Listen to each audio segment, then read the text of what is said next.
I'm Mark Dawson from the Self-Publishing Show, and this is Self-Publishing Spotlight, where we shine a light on the indie authors who are changing the world of publishing, one book at a time. Hello and welcome to the Self-Publishing Spotlight. We meet indie authors at all stages of their careers and ask them a series of 5 questions. 5 questions about their process, their mistakes and their successes. 5 answers that will help you level up your own author career. My name's Tom Ashford and I'm part of the Self-Publishing Formula. Don't forget that you can get your self-publishing resource kit at selfpublishingformula.com/starter kit. This week's guest is David Nees. He's written 7 books in the post-apocalyptic and thriller genres, and he lives just outside Washington, D.C. Welcome, David. Thank you. Glad to be here. Would you like to start by talking about your books and the 2 different genres you write in? Sure. It's kind of interesting. I guess most people's paths through self-publishing have some interesting moments, but my first book I published in April of 2016, and within 30 days, it was a post-apocalyptic. Within 30 days, it rose to number 1 in the genre, both post-apocalyptic and dystopian, and hung around in the top 10 for a month. Wow. And I sat back and thought, wow, this is easy. This is just going to work out fine. But I noticed all summer long, the sales and income dropped by half each month until I was, down under $1,000 a month of income. And I said, there's something else I'm missing here. And I've struggled to find my way back to, respectable income, and it's taken more books to do that, obviously. So I had no idea about advertising at that point. I had no idea what you do, and so I just sat back and thought it was all automatic. That's when I realized there's other elements to this game. Yeah. Okay, well, if we dive in with the 5 questions, the first one is, why do you write? Was there a particular story that you wanted to tell in the post-apocalyptic genre? I started, I was reading a book during a difficult business episode. I had a business that I had to close down after our great big recession. And that was a multi-year and very stressful effort. And I was reading 1 second after a post-apocalyptic book, and was taken by the story and started at night dreaming of that premise of an electromagnetic pulse attack on the United States, but going off on a different direction with a story. And after dreaming about that for, a month, I wrote down a 20-page sort of synoptic outline of scenes and sent it to my sister, who was at the time a high school English teacher and drama advisor. She said it sounded like it could be an interesting book, so I decided to do that. It was therapy more than anything else. And I really found that I enjoyed the process of writing. I enjoyed creating characters, creating scenes, and I had a lot to learn. An interesting side point is I gave an early manuscript of the first book to a good friend of mine who'd been my attorney through all the business closing down, and he reads a lot. He's got a very un-attorney mind at times and gets away from that world of the legal profession. His comment was, "You've been hanging around lawyers too much." I said, "What do you mean by that?" He says, "Well, you explain everything in the beginning of a paragraph and never let us discover it."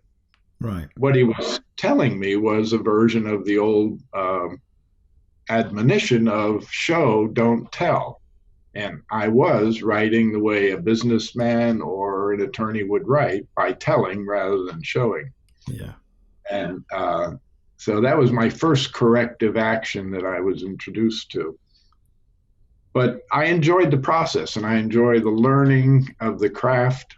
Uh, and it's nice to sell because then you get the accolade. That's a real clear indication people like what you produce. Yeah.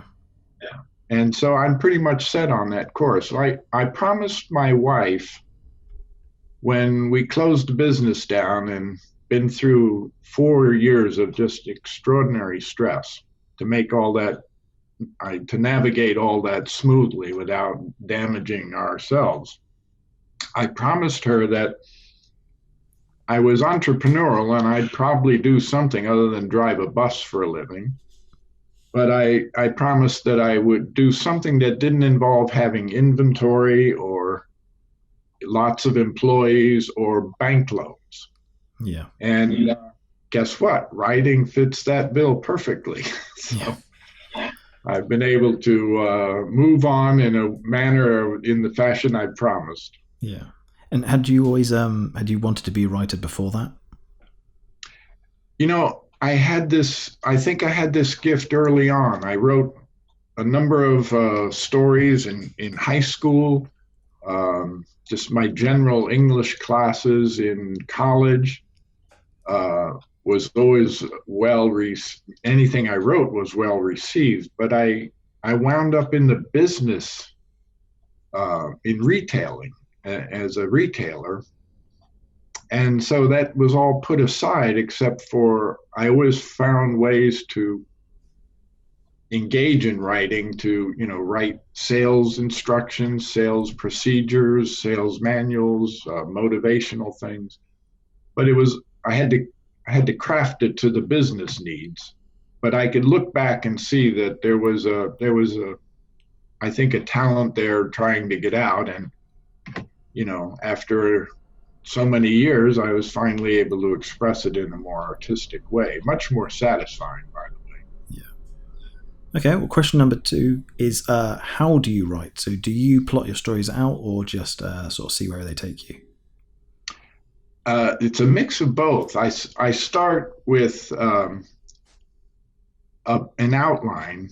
It's not a strict plotting, but more like different scenes that would progress a story. But I'm always surprised at what comes up when I start to write. The story will go sometimes in a little different direction, or I reach a part in my plotting and outline that was vague in my own brain, and then the story will dictate which way I head when I enter that foggier area.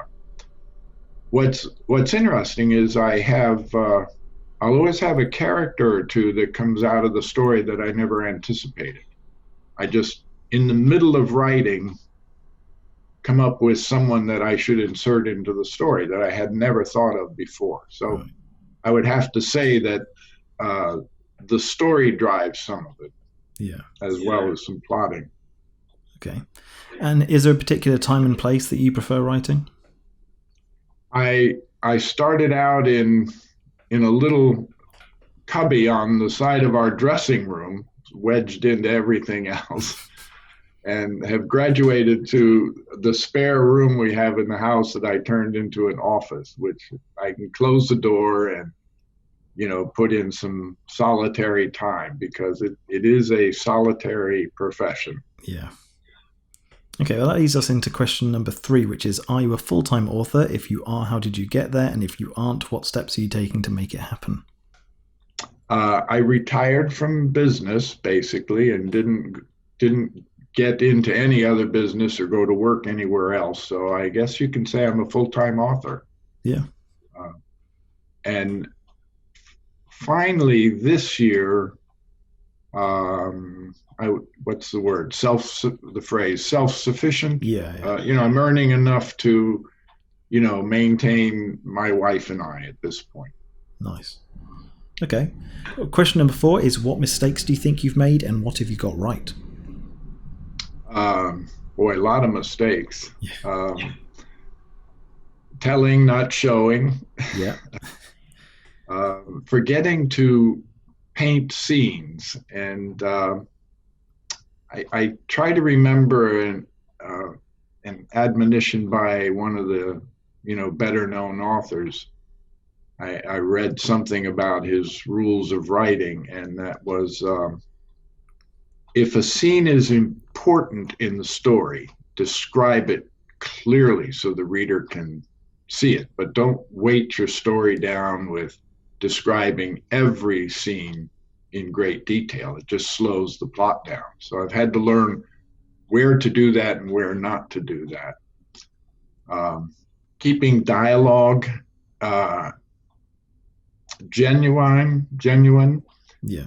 I seem to be getting better at giving genuine voice to my characters and making the dialogue flow in a reasonable way. So I think I've done a good job at that, but that's been something that you have to practice at and get better. You have to hear that in your own mind. Yeah. The conversation that's going on, and then review that carefully. One technique, it's time consuming, that I've used is to, when you're done with the story, is to read it, take the time to read it to myself out loud.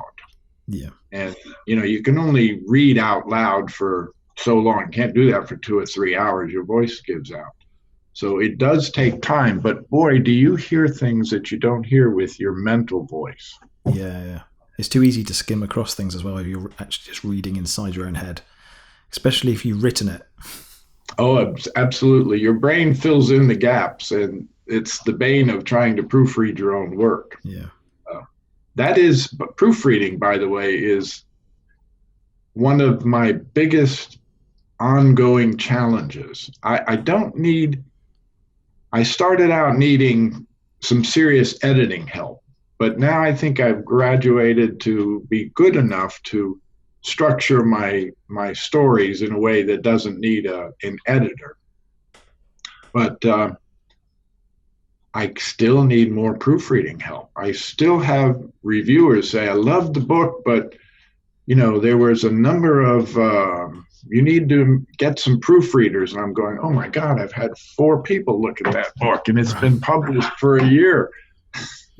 Stuff always slips through. I mean, I've seen stuff from like the 12th edition of a Stephen King novel, and it's got mistakes in it. You think the amount of money that's gone behind that book, you think someone will pick this up in one version or another, but apparently not. Well, you're right. Actually, as I think about it, and I talked to my wife about it, she reads a lot, and she says she's never read a book that didn't have 1 or 2 proofreading errors. And I thought, yeah, the same as you. How many staffers do these famous authors have? And it still slips through. But Nevertheless, it doesn't help with the audience to run into too much of that. No. Okay, well, the 5th and final question is, what's your final piece of advice for authors starting out in indie publishing? I thought about what are the factors for success, at least for me. And the baseline, you just irreducible baseline, you cannot get away from this, is you have to write well. You have to write a good story. They have to be good characters, and the plots have to be good. You can achieve some success without that, with a lot of advertising and promoting and pushing, but I think you build on a shaky foundation when you do that. If your foundation is good, and by foundation I think of how well you develop your craft of writing, boy, everything you do on top of that is going to work so much better because that foundation is good.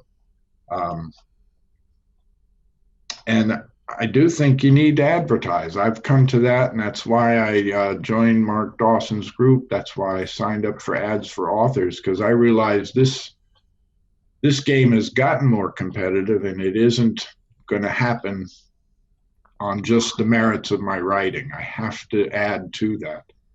Yeah. I'm not sure it's a zero-sum game.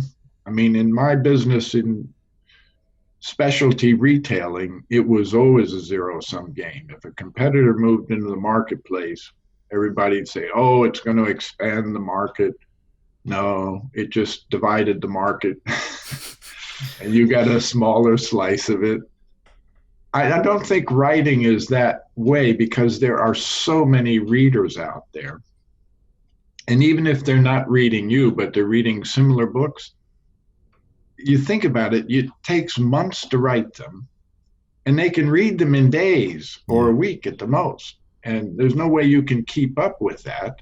So readers are looking around to fill in the gaps, even if they've got a favorite writer they're waiting for. You just need to be out there and be seen. So in that way, it's not zero sum, but there is a huge amount of competition, and just you can be lost in the crowd. And that's where the, being smart about what you do about promoting and advertising helps you get seen. And some say, take a look at me, and then somebody does, and so adds you to their list of writers they look at. I think they just have to keep moving around their favorite list of writers, because we can't produce them as fast as they can read them. Yeah, that's very true. That's good advice. Well, thank you very much for coming on. Those are your 5 questions. Well, thank you for having me. That's it for this week's Self-Publishing Spotlight. Don't forget that you can get your free self-publishing resource kit at selfpublishingformula.com/starter kit.